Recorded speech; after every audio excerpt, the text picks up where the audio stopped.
heard you say that, to a certain extent, you don't really know your limit, and it gets tested, and that's really when you learn your limit. I heard you say, you didn't say it directly, but what I'm taking away is, this need to believe in yourself almost blindly that you will succeed, and then you will succeed.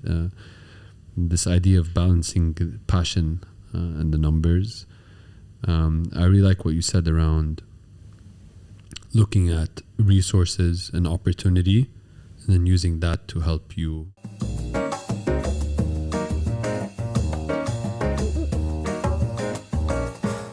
Great. Thanks for joining another episode of Talks with T. Today, I'm very honored to have Malik Shehab, who's become to a certain extent a mentor for me in all things related to expanding across geographies, but also a longtime customer and friend. Thanks for joining the show. Oh, thank you. Thank you, Tariq, for hosting me. I was especially honored when you said that you get invited to a lot of these and you've always said no, but because it's me, you said yes. So we're going to have to make it a good show then today. I don't want it to sound like I'm a super important person. It's just the life of being an entrepreneur. It's too busy. So for those who don't know Golden Scent, how would you describe the business? It's the largest beauty platform in the MENA market. So this is Golden Scent, and we are a platform where we are selling platform for beauty products, and mainly people knows us as the number one destination for fragrances, I remember the first time I spoke to you on the phone.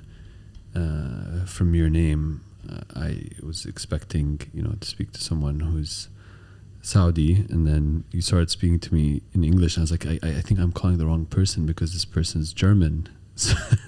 Yeah. And so, I mean, I'd love for you to share with the audience your life story. So, I'm born and raised in Saudi, so by the way, and was born in Khafji, which is a city near to the borders of Kuwait. Yeah. And the reason behind that is that my father at that time was working for Sharikat Zayt Al Arabiya, which is a Saudi oil company. It's a Japanese-Saudi joint venture, and they have a compound at the end of the word, and so that was the reason for Khafji. But we are originally from the Eastern Province, and in Sharqiya in Saudi Arabia. And later on, for studying, I moved to Germany. It wasn't really my first choice, but that was available at that time, but turned to be perfect for myself. And went there where my English honestly wasn't best, so I had to learn German in German. And then later on, I learned English from German people. So, and still practicing the German at home. My wife is from there, and so I'm trying to make it not noticed, but no, it's great. It's great. I mean, it's an amazing story. Yeah. Probably learning German without as going from Arabic to German. Probably, I would imagine, did it help you learn German faster than someone maybe who spoke English then was trying to learn German? Yeah, might be because you don't have other choice to communicate to the people. So once you go to a small, tiny city in Germany, where the people themselves there they speak German only. So so you can't start. You have to somehow to say something there and say something in the language. I lived in Frankfurt for when I was working with GE for 4 or 5 months, and it really made me grow an appreciation for Germany. I had visited before, but living in Frankfurt, and the reason being about how dispersed of a country it is, right? You don't have like a Paris in Germany where it's 20%, 30% of the population. I think the biggest cities, Munich, with 4 million out of 60, 70 million people, and one thing I grew an appreciation for was in most of the cities and towns in Germany, they just speak German, and even in Frankfurt, which is international, a lot of times not speaking German was a disadvantage for me. Yeah, no, I think the way how I think they in their country they have many hubs. So you have I think 6 or 7 main cities, which is you would expect that maybe the capital, which is Berlin, that has everything, but Berlin is, I think, one of the poorest cities out of the main 6 or 7 main cities there. Yeah, it's interesting. It's an interesting experience, I think. Yeah. What did you learn about yourself going from?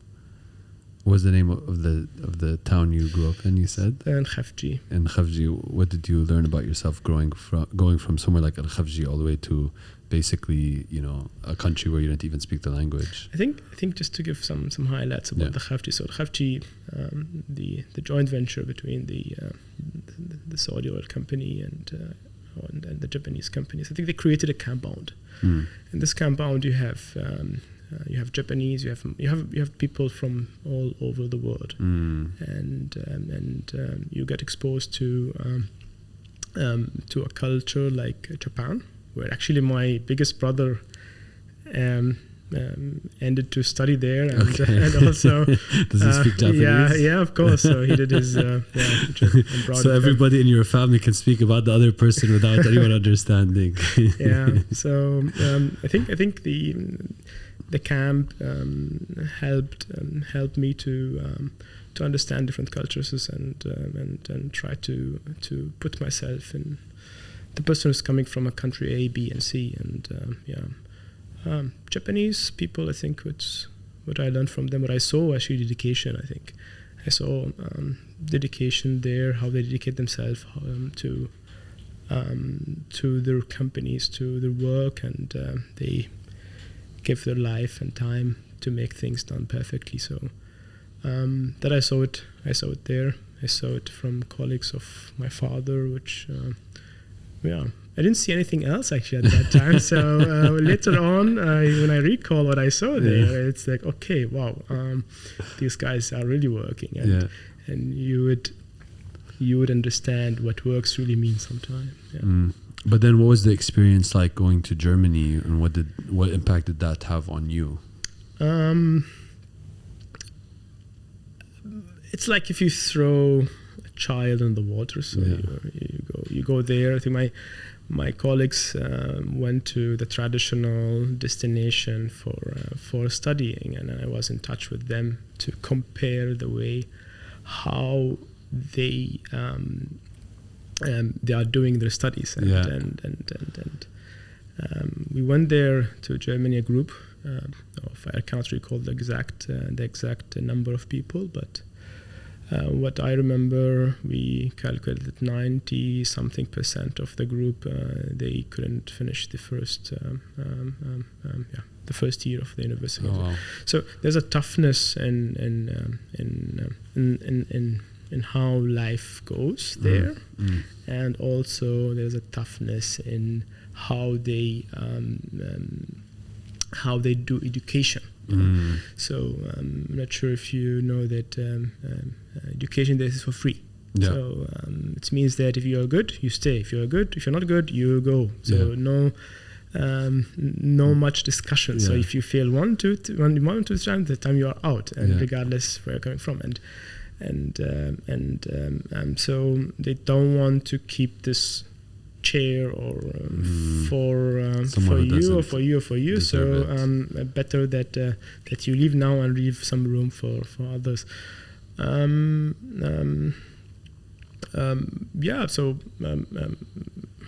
you have discipline. I think this is, if I can summarize Germany, as I think with the word discipline. So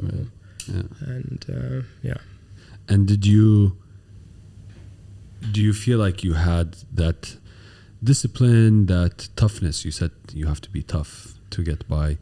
Do you feel like you had that even before you went to Germany, or do you feel like that was developed while you were there? So the university time for Yeah. everyone, not me or you, I think for everybody, is a special time. It is. So I think the dosage what you got there is like a little bit more than what people get it from other areas. I think there is a dosage of toughness which you need to have in order to survive in the area there. So that's. Did you ever contemplate saying, "What am I doing here? Screw this! I want to go back home." Exactly. Yeah, that was actually very at the beginning when I called. I remember it. I was in a city in Bremen, which is. I called my brother who's in Japan, and I told him like, "Listen, I'm not gonna stay here. I'm gonna go." He said like, "Seriously? I done bachelor, master, and I'm doing my PhD in Japanese, and you are sitting in Europe, which all and you don't want to make it. So I can make it. I will make it. I think he put you in your place. Yeah, so he's right, maybe. But yeah, it was then later on interesting journey. Get a lot of support from the community there, and of course the Saudi Cultural Mission there. They supported us a lot, and from Saudi. So we got some support. Went there actually to. I wanted to study finance, and then I noticed that my scholarship is actually only for engineering, and I said, "No, I don't. I'm not an engineer. I cannot. I'm not an engineer. It's not for me. I don't like it." But managed to convince them to change it. Okay, so you ended up going into finance. Yeah, I brought actually a recommendation from one of the famous economists in Germany. Okay, I was attending his classes. I had to start the engineering somehow the first semester, and one of the famous economists, Professor Bertrup, I think he wrote me a recommendation, and it helps a lot to convince the Saudi Cultural Mission, and also at that time also the Saudi ambassador in Germany made an effort also to support that, which was very, very helpful. And what do you feel like in that period you learned about yourself?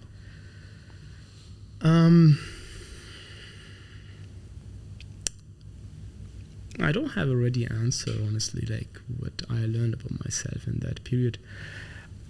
I think if I need to answer the question, things is like I noticed that I can do more always. Like it's you still can do it. You still can do more. You still have a room. You just you don't know your limit, I think, until you get really what they call it, hammered. So you know that your limit is. And you're The crazy thing is, you have to get hammered to push your limit, right? So you almost like you never want to go through a tough time, and some tough times are very tough, and you don't wish it on anyone. But then when I think about some of the most difficult times I've gone through on a personal level or professional level, I'm thankful for them. I never want to go back, right, for some of those tough times, but I'm thankful for them because they helped build another layer of my confidence, or another layer of, oh my God, I can actually do this. Mm-hmm. And in the middle, when I was going through it, depending on the day, some days I'm like, I can't do this, and then the next day I guess you can do this, but then once you come past, you look back and you say, I can do it. I think the biggest goal is entrepreneurship, right? So tough times, you have it. Yeah. You have it always, and continuous. Like we are doing it now for 9 years. Yeah. Where so true. I think there are some learning. Of course, you're right. Totally right. I think no one wish to have a tough times, but it's part of life, right? So you need to have it. I wish that it's a bit more quiet in 2023, where we are just started this year, and How did you end up starting Golden Scent?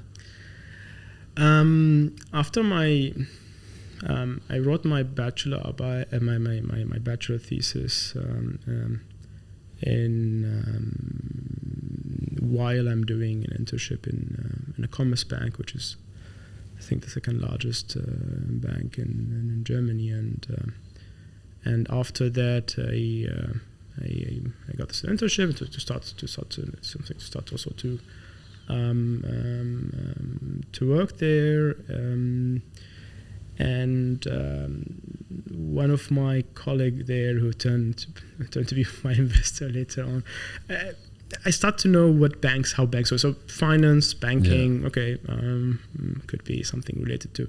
So it wasn't something which really you would like to do. I think it started in 2013-14, where banking industry were really suffering at that time. Yeah. Anyway, that was not the reason. That's not the main reason for Golden Scent. But me and my co-founder Ronnie. Ronnie, you're the best co-founder ever. So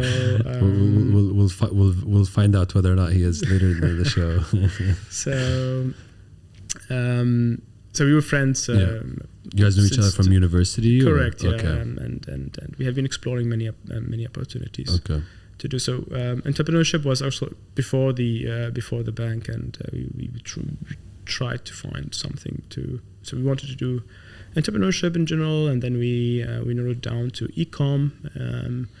We experienced the move and the boom in the German market, where we say like it's coming usually Europe. They got things from the US, and when it's already in Europe, then it means that you have like 3-4 years until it comes to them. So that was the mindset before.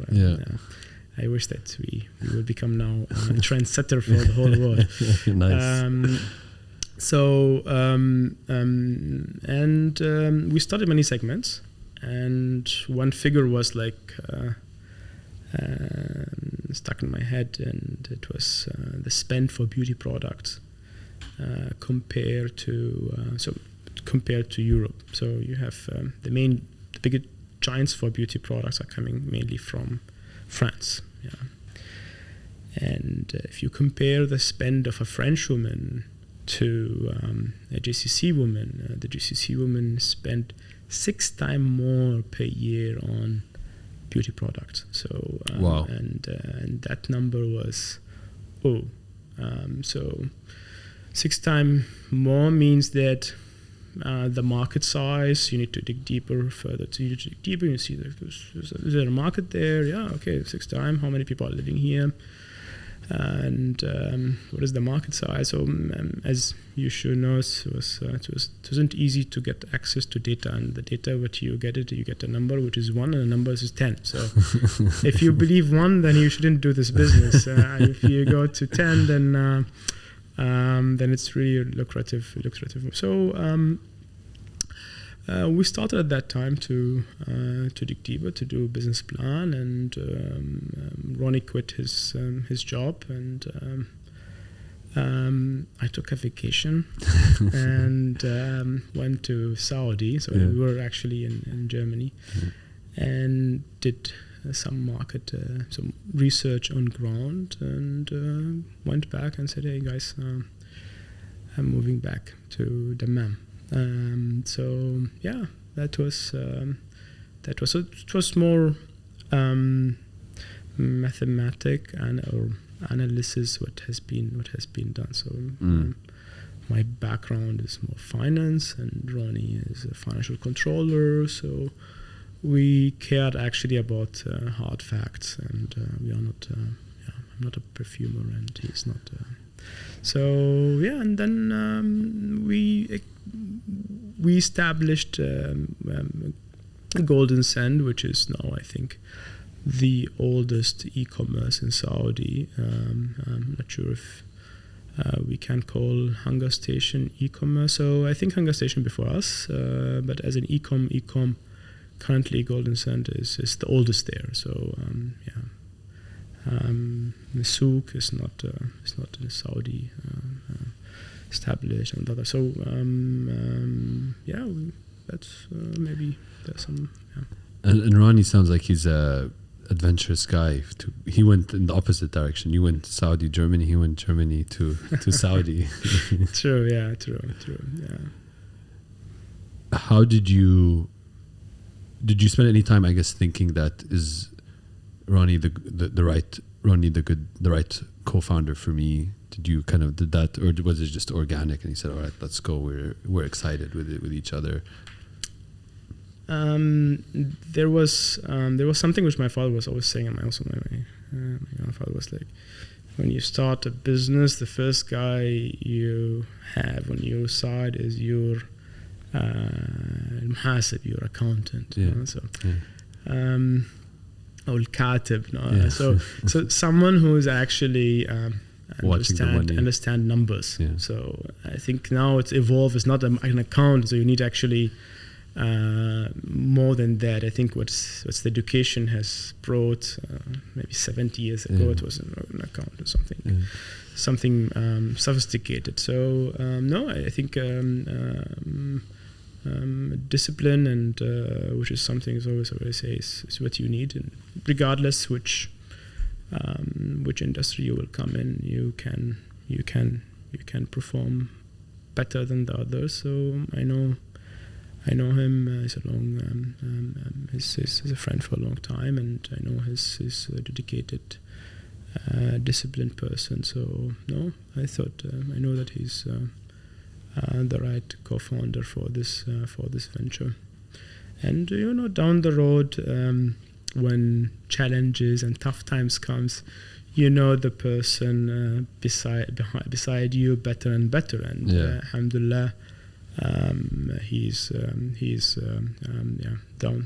become more. I respect him more and more, and your co-founders start to become like your family almost. I think it's your co-founder. Yeah. I think the nature of the relationship somehow it's getting different. So it's not something which. You speak with your co-founder mainly now about business, right? And even if you want to try to make it like a casual about I don't know, the weather is like we know each other. There is like tons of things which you need to discuss. So you see him. You need to trust. You need to trust him. Yeah. How was the conversation with your father? I mean, I can imagine. Your dad was working kind of more corporate, I guess, setup, and then comes say, I'm going to start the online beauty commerce, and then I guess based on what you're saying, there was no e-commerce business at the time, so you even had to explain what e-commerce was. Yeah, I think the first time I told him about. So the first time I told him about Golden Sand, he was like, "What is this? Selling perfume?" And he experienced me in Germany with this with a suit and tie, and you look like perfect. Yeah. And now you want to sell perfume, and okay. And then when he saw my co-founder, and then we hired a couple of people, he said, "Oh, these guys are serious on this topic." So he started then supporting us. That's amazing. Yeah, I think things are different now. But even kind of when I think about when we started Bayzat almost 8-9 years ago, the initial reaction was, but why? I mean, you have a good job, you're earning good income, you have a roof, you have career progression. But I also think maybe the generation before us grew up in a different time, where the priorities, you know, like Maslow's hierarchy, right? What they were trying to strive for is different. They gave us a foundation where we have the ability to dream or want something bigger. So I think it's generationally it's different. Mm-hmm. I think in the family, my father and his brother, I know him. It's a time which I wasn't still around. I think they had they started some ventures, and surprisingly also they done an exit. Okay. And I got to know this later. Okay. Maybe he didn't share this information not to go this way. Now I understand why. It's not an easy way. And after the corporate job, he also started doing here and there some stuff. But it's definitely people want to see how serious you are and the thing you do, right? Yeah. So even if you go to a VC and you tell them like I'm going to do this and this, and you've done nothing, and you still have a job, and you still didn't risk anything, they will not believe in you, right? Yeah. So,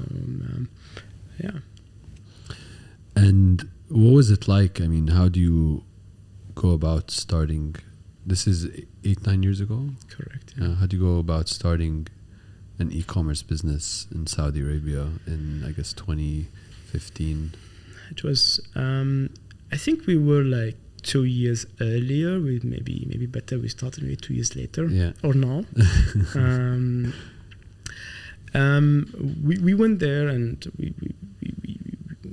we found that there's no really a setup. How can we make this work?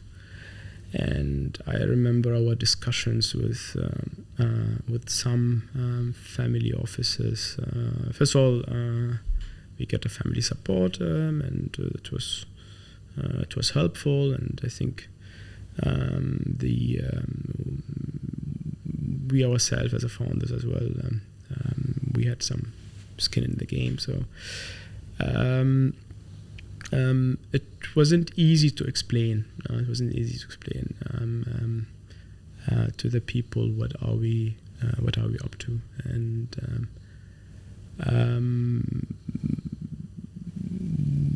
we had a certain point. We showed tractions. We had hundreds of orders, and now, hey guys, believe in us. It wasn't really working. So I backed my stuff and went back to Frankfurt and went to the banking people who I knew and raised $500,000 within a day, and returned back to the region. And that was actually crazy.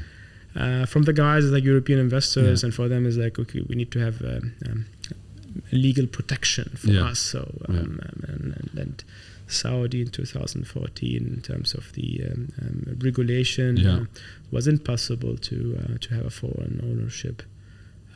So we moved then actually from Saudi to Dubai, and that was to be maybe closer to or to give the European seed investors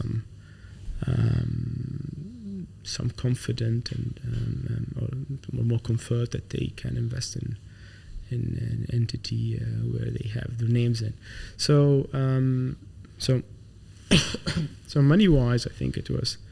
So that was your fundraising journey, was going back to Germany. Yeah, so went back to Germany. The guys... maybe there was no VCs even in 2014. Maybe there was like maybe 1 or 2 or 3, that's it? Correct. So the VCs, what I can recall was, two VCs. 2 VCs, and selling perfume online was like the weirdest thing that the people wanted to, like what they hear. One of the... there was a corporate fund, a well-known corporate fund, which they just called me and said like, "Hey, we don't believe in selling perfume online. Like, it can't work." All right, we think it will work, and the benefit of the seed investors, which are coming from a different area, they saw it working in their other markets, so they just jumped in and say and think they have a good return now of their investment. And a big part of the early part of the journey is no, this won't work, this is dumb. Why did you believe that it's going to work and that you should keep going?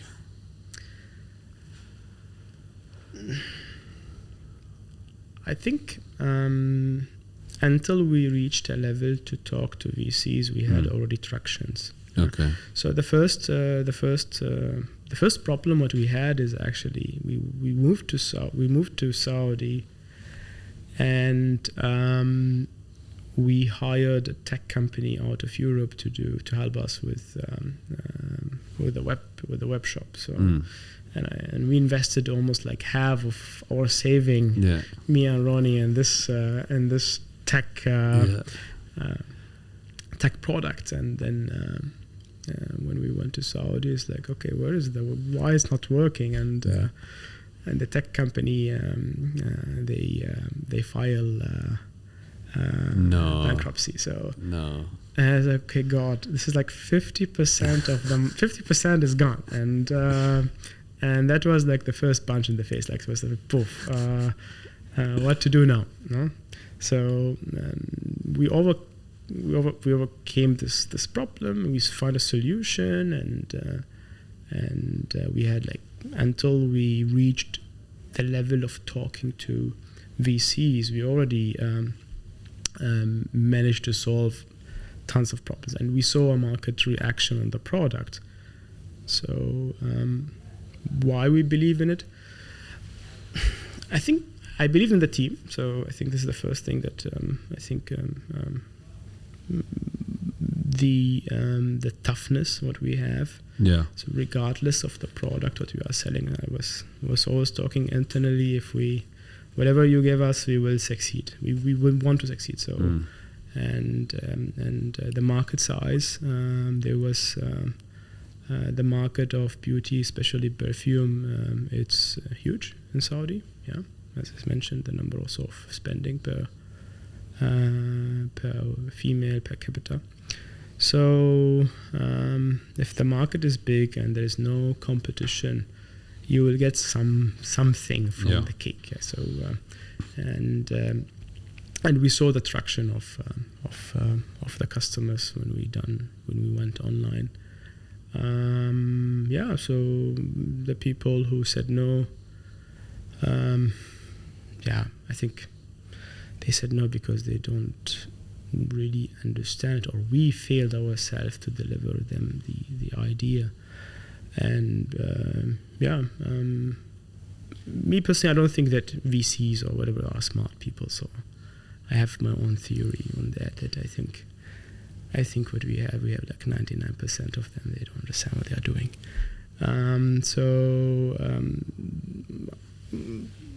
If somebody run a conversation with you, and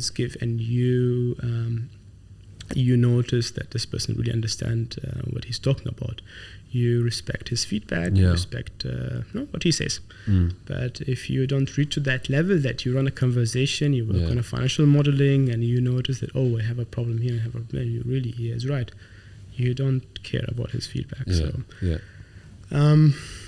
is maybe a little bit arrogant, but no, but you also have to be stubborn, otherwise you wouldn't start, right? So some of the people who said no, they turned to be investors, right? So and so you come to Dubai, and what are how do you go from setting up the headquarters here to starting slowly to build the business? I mean, we're talking about e-commerce, the logistics infrastructure back then maybe wasn't the most fun to use, online payments, online marketing. You're talking about a whole ecosystem around your business that are required for the business to succeed that aren't even there yet. Money as well, right? Money. The time in 2014, 2015 wasn't really an easy time, right? So I think we are blessed now. I think for starting a business, we have at the moment a good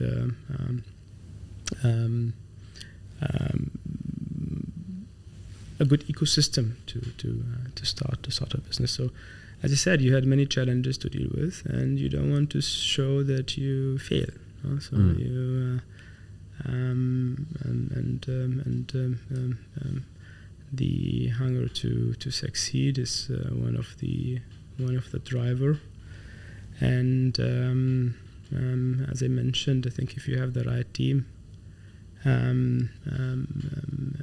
even if you are in the wrong industry, if you are in the wrong, I don't know where, but if you have the right team who can turn things to gold, then you will succeed. So there's people who are look at the coffee industry now. So when I look at it and I see that, do you have really a chance to compete with these names? And you see the young Saudi people, which is I'm really amazed of what they are achieving. Is that now? Yeah, we can. We have a better product. We have a better. But at the end of the day, it's the coffee, the black coffee. So So what I want to say is that you don't need to do. You need to have so much innovation. You just need to have the right team and yeah. And what comes to mind in those early days is something you can share where you had a challenge and you got hit in the face trying to solve it, and then how you went about trying to address it. I'm sure there's many, but what comes back as something that you look fondly on as a lesson?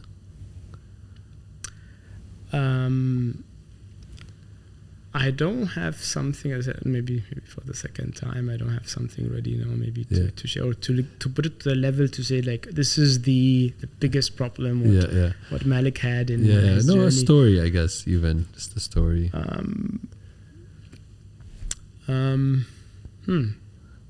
Story, a challenge.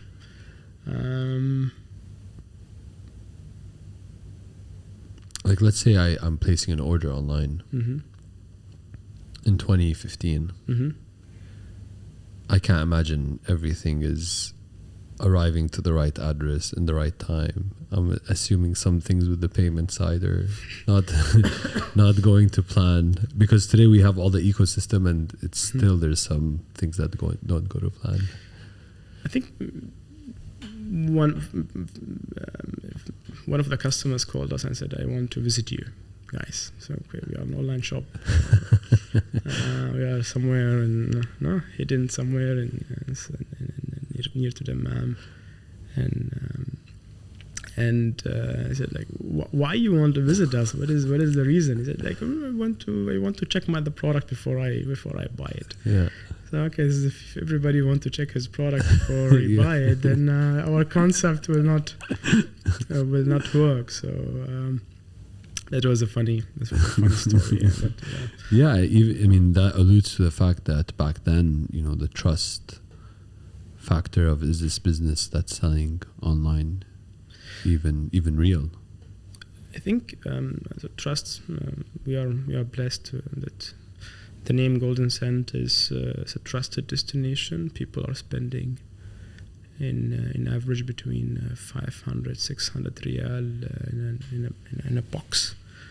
We're an industry which is super crucial when it comes to trust, right? So perfume is something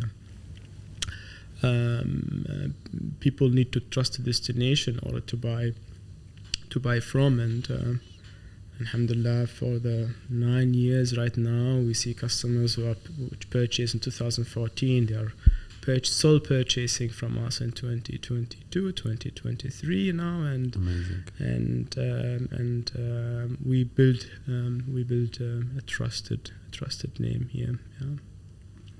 You didn't, I guess, like you said, you didn't know much about the perfume industry back then. How do you go about learning a new industry and approaching kind of building this business around an industry where you have no information really?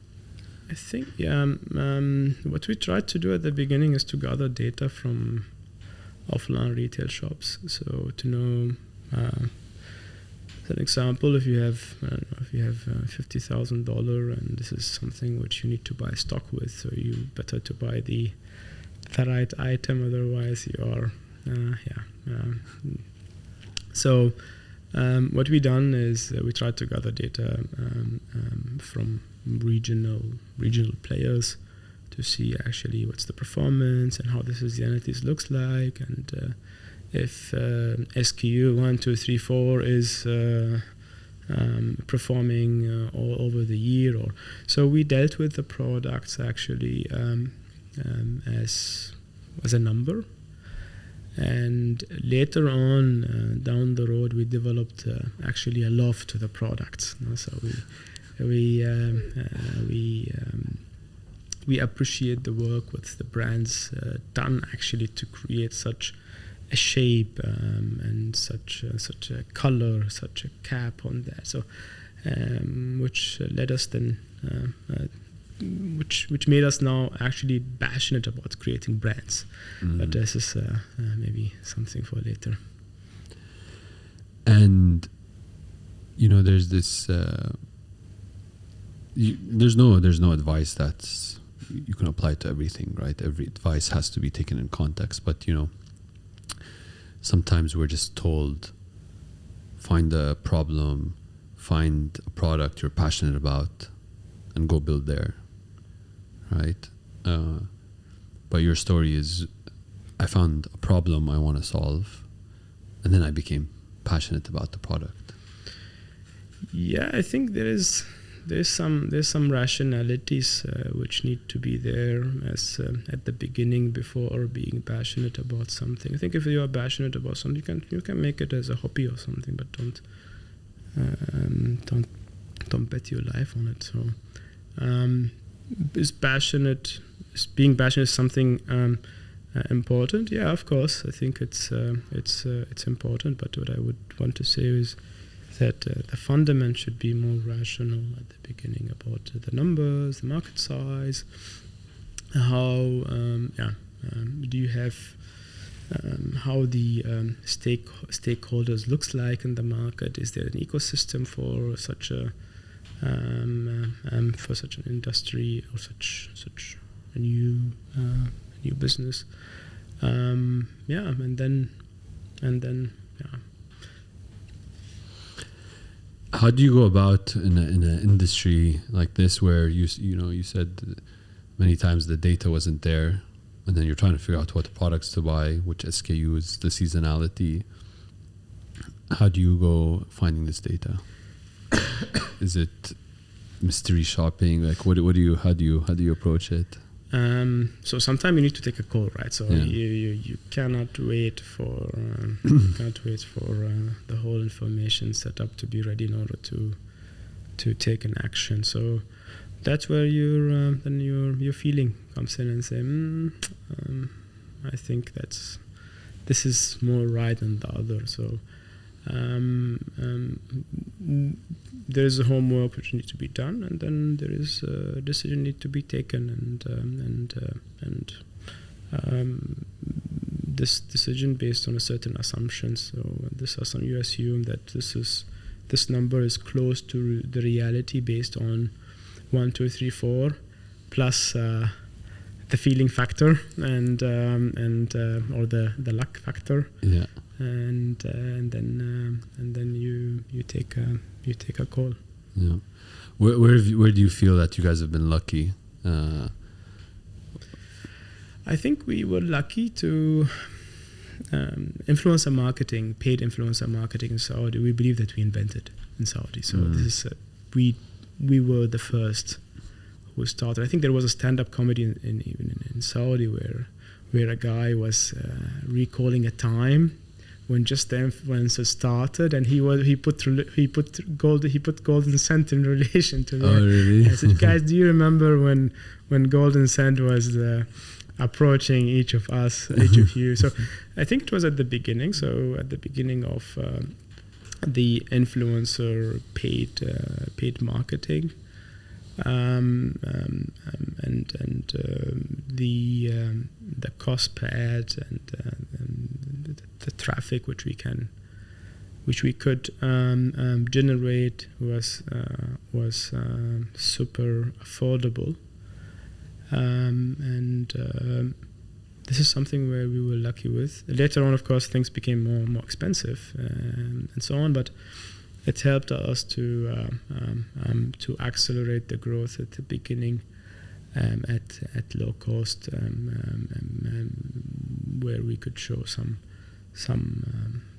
traction. So this is something I would say it was a luck. That's amazing, especially like the one you said about the comedian who put that means in the history of influencer marketing, you guys are near the beginning of it. You've talked, I guess, in different ways about timing, right? You said maybe we started 1 or 2 years earlier. For entrepreneurs, what can you tell them about how to understand the timing of their idea, or how to understand the timing of what I think how to put that. So let's take me, for example, take fintech or so fintech timing. I think there are fintech companies before the fintech wave, right? Yeah. So I just think the fintech wave started maybe 2 years ago or something.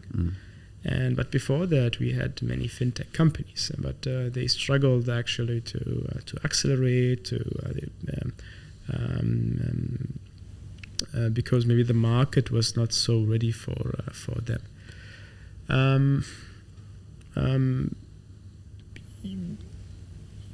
You need, I think, to get some market sound about your product. So if you have a product which you want to bring to the market, and the stakeholders are the customers, the money lenders, the employees maybe, or colleagues or potential people who would like to hire. I think you need to run a study there, or to run a market sounding, where you maybe throw the idea to them and see, like, are they starting to question, in our case, selling perfume online, or they are having like questions which a little bit advanced, where you think like, okay, if I speak to them one year later, it might be either they might be super ready for that, no? Because they got educated not only from me, they got educated also from others. Maybe they also explored this gap by themselves. So I think the level of conversation you started. So if the level of conversation you start, I would do a market sound. I would go to the money lenders, VCs, and tell them like, hey, listen, this is have this in mind, and see, like, is he going to give you another call, or is he going to meet you 2-3 times, or he will stop the conversation at the first time? How many of them? And then to the customers, I would go, if it's in the e-com business, I would go to the e-com shops and tell them, like, guys, what do you think about this product? Would you consider it? Do you see a gap? And then you start, and then you became ready until the wave. Maybe if you are lucky, like a couple of months before the wave started, so it can take you, but nobody can predict what is the exact time. Yeah. Over this period, it seems to me, as a consumer and as a fellow entrepreneur who's seen your business, that you're quite focused and disciplined in terms of what you guys are doing. How do you? I could see other companies saying, okay, we did beauty or we did perfumes, now we can do this and we can do this and we can add this. So what kind of conversations have you guys, what kind of debates have you had to try to say, do we stay focused? Do we expand? How do we think about that conversation? The way how we do it in India, I'm not sure if it's for everybody applicable, or for the businesses might be different. Is that you look at your resources and you look at your opportunity, and then you need to judge. So for us was the bet on one category, one market. So we want to be the winner in this category in this specific market, and once it gets stabilized, we might enter to have a different category further. So even if you are done with this, you need to look at your resources and say, like, am I ready for further experiments? Am I ready? Am I putting my current achievement in risk if I do 1, 2, 3? Expansion is not an easy thing. Expansion can be painful and negative for the whole business. If you remember the expansion of Starbucks to the Chinese market, it was absolute disaster, and it hit actually the Starbucks mother company back, and it doesn't mean. So when I speak about resources, I think it's not only the financial resources what you have. It's also the people. Do you have the right person? Do you have the right person for China? No. Do you have the right person for market A, market B, market C? If you don't have, then better not to touch it. You guys haven't taken the approach of going out to raise crazy amount of money and try to be, the best funded startup or any, which is something I respect a lot. I guess I'd love to get your understanding and philosophy around how you think about fundraising and how you think about running your business from that perspective. So, we turn back to be who's the first person you have, right? Or who's the first partner you have, right? So a person who understands numbers, right? And some other industry, they say maybe the tech person or whatever, but for us is that numbers. Do I need an additional $1 million? Do I need an additional partner, or this partner going to make my life difficult? So I think you look at the need of your business. For us, was the profitability was something which we were going to ride off from the day one. So we want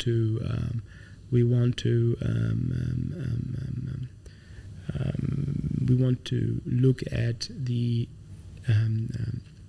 EBITDA, the EBITDA from the day one. And if you can remember, nobody spoke about profitability until 2020, if I don't remember, or 2019 or 2020. And people are always, if you go and speak to money lenders or investors, is what is your burn rate? And so, what is burn rate? I'm running. What is burn rate? So burn rate means no. So business takes time. So if you want to start a business and exit it in 2-3 years and earn your, I don't know, maybe $100 million, I think you can go gamble. I think it might be the same probability. So you need time. So if you invest $100 million in the first day, can the company observe $100 million? Do you have the team to observe $100 million? How to process and how. So if I see the whole funding sometimes, which we saw a lot, and me and you're also running a successful business. I always ask myself, like, what are they going to do with this money? What are they going to do with this money? For some business, I have understanding because maybe they have, let's say, the whole buy now, pay later stuff. So there is this cash. They need to act like a bank. So there is a money needed. But for the majority of the business, I think is it's going to kill the business. And we saw actually more examples of businesses has been shut it down because they had to. It sounds maybe so weird if I say that, but it's really how it is, no? There is a mismanagement of the money. The spending start to be unrational. The people who you brought to the board, who you think that they will help you to professionalize this, they are sitting in another 100 things, so they are not really every day with you. And they are today with this fund, and tomorrow they are working for the other fund. It's not their money. So you go back to the old way of running business. Business need to make money. If businesses cannot make money, this business will survive. This trend will go out forever. And the whole promotion of investing in VCs you get also pressured sometime from to raise. You have to raise. You have to do that. Okay. For what? What I'm going to do with that? What is the need for the funding? So I would say is that money is of course a fuel, right? So you need this fuel in order to do business, but also too much money is going to be it will poison the business. So you need to find the right balance. For us, it's not the case as it's not only the case that we're standing and say no to everybody. It's that also the timing, right? So if you start at 2014 and there's no money, that's what's brought us to go back to jail to bring the investors from abroad. And it's also the availability for cash for growth, for the growth businesses. So which you need to, some people would to invest in a different segment, fintech. Fintech is maybe now not anymore, but is something which is now it's AI. AI. I think how long it takes, like 45 minutes or 1 hour. I think bring somebody from, bring them all and let them talk 45 minutes about AI. I guarantee to you, nobody can do more than 5 minutes. So the depth of knowledge is also not there. And what is tech company, or what is tech enabled companies? Do we own the tech? Do we own it, or we just actually renting it from out of nowhere? So that's maybe my answer about the raising. So you need to know what you need, and if you need it, you raise. And that's it. I think a lot of pressure also comes from the need to win a market, because if you don't raise, a competitor will raise, and if they raise, then they can spend, and if they spend, they can capture more share. I think competition. So now when it comes to the people, right? So I'm not saying that money is not needed. I'm saying the money you need just to raise the amount you really need. And if you remember my notes about do you have the people who can do you have the setup who can observe such an amount? Can you spend it? I think a person would maybe say no.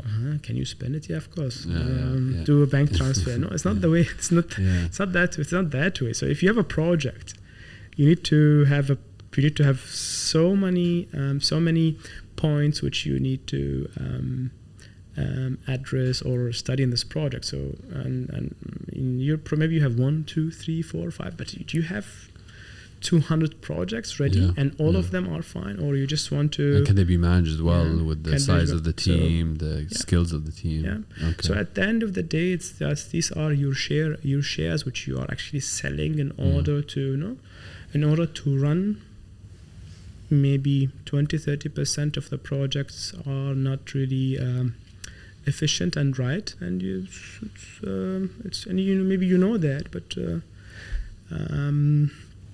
but you still run it and say, I want to do this project, and you dilute, and then you end up maybe having very little, and then you lose the motivation, and pow. Yeah. So I heard you say a lot of things today. I heard you say that, to a certain extent, you don't really know your limit, and it gets tested, and that's really when you learn your limit. I heard you say, you didn't say it directly, but what I'm taking away is, this need to believe in yourself almost blindly that you will succeed, and then you will succeed. This idea of balancing passion and the numbers. I really like what you said around looking at resources and opportunity, and then using that to help you prioritize. I loved the conversation because you had a lot of maybe ideas that are not in the mainstream. So thank you very much for taking the time to do this podcast, and I guess to do your first podcast with me. Thank you. Thanks, Tarek. Thanks a lot.